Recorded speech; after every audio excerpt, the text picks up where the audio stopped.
Hello guys! In this video I'll be covering the top 6 things I wish I knew before I started lifting.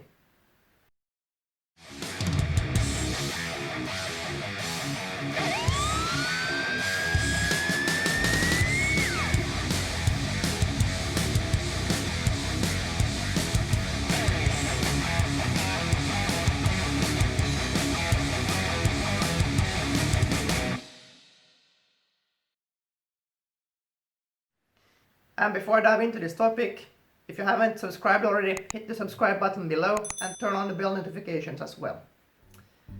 Thing number 1 was I was ignoring my nutrition. I was basically overlooking how important it was. I basically thought that as long as you got your protein shake after your workout, you were fine, good to go. It was done back in 2013 in my early days of training. And as well as nutrition, sleep is very important for good recovery.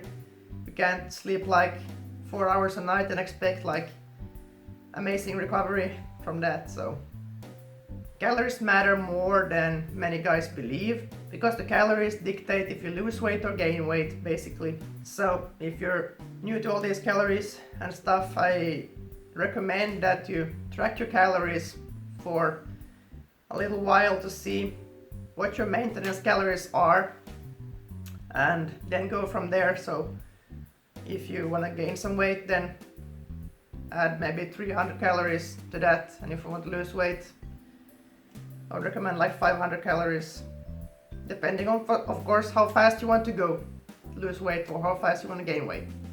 Thing number 2 is that people don't actually care about you as much as you think.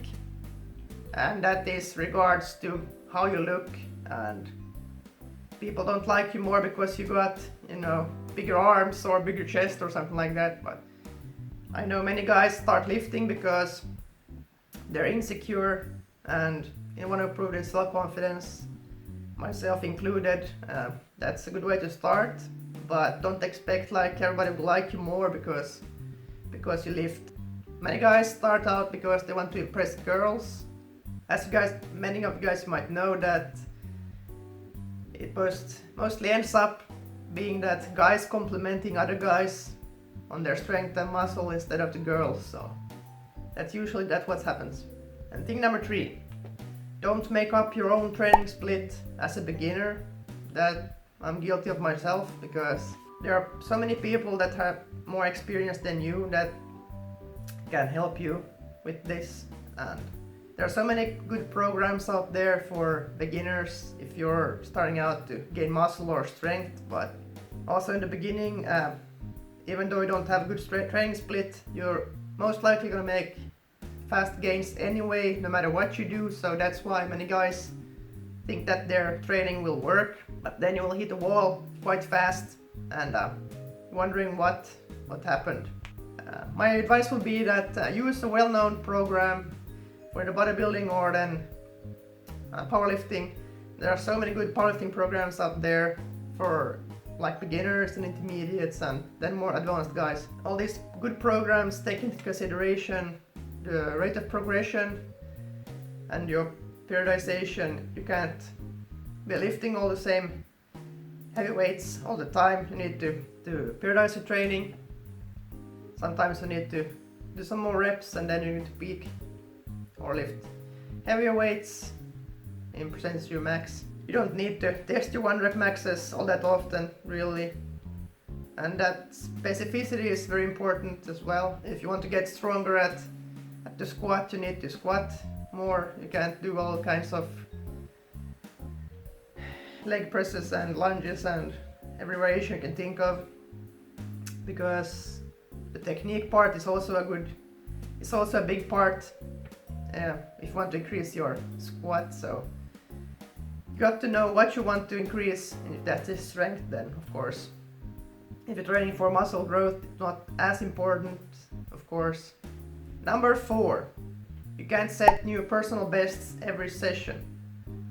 I'm quite guilty of this myself, because I actually tested my maxes quite often in the beginning stages, because I was so hyped to always get that new record and always trying to improve every session.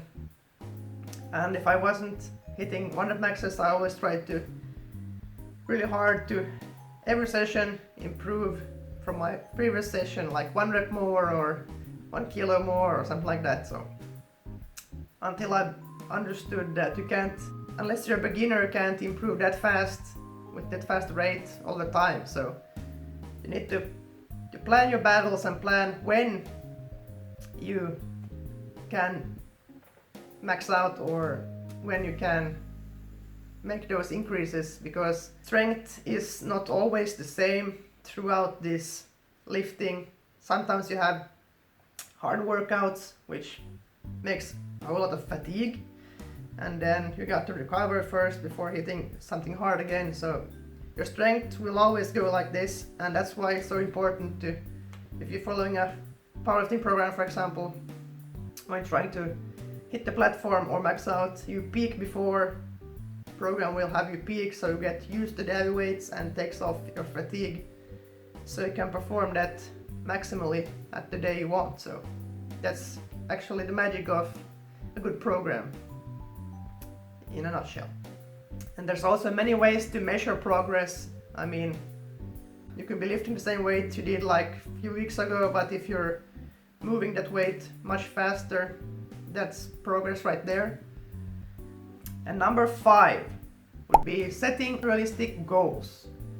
And this is true for both building muscle and powerlifting as well, because genetics plays a really big role. I'm not really blaming the guys who have good genetics for strength or something like that, but I'm saying that some guys have, we're talking about muscle building, some guys have short and full muscle bellies, while other guys have long and maybe smaller looking muscle bellies.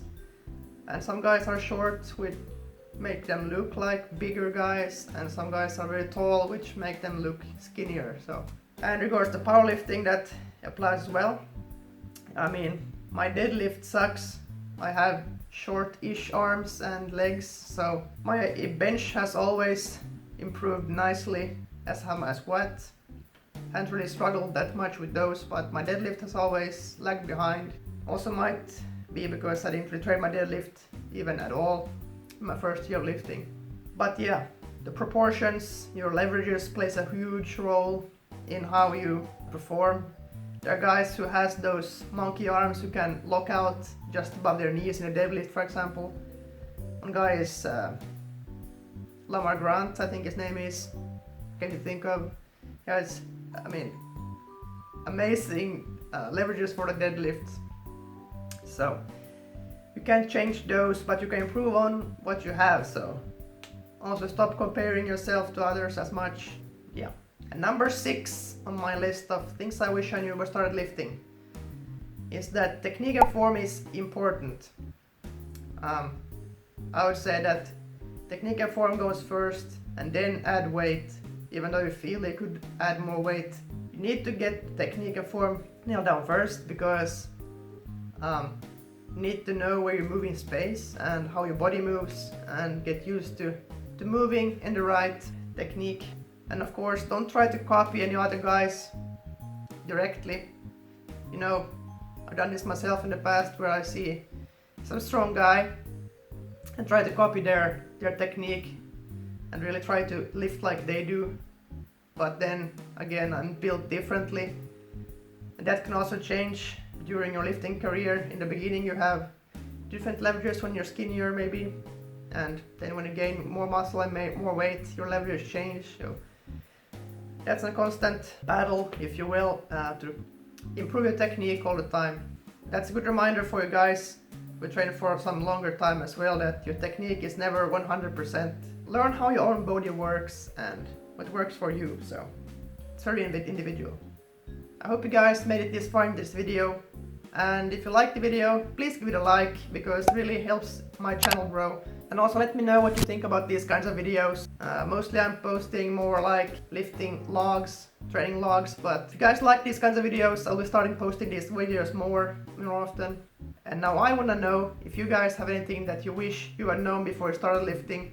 Comment down here below and let me know. And thank you guys so much for watching this video, really appreciate it, and see you next time. And until then, make some gains. Up here, we're free, bound only by frozen memories.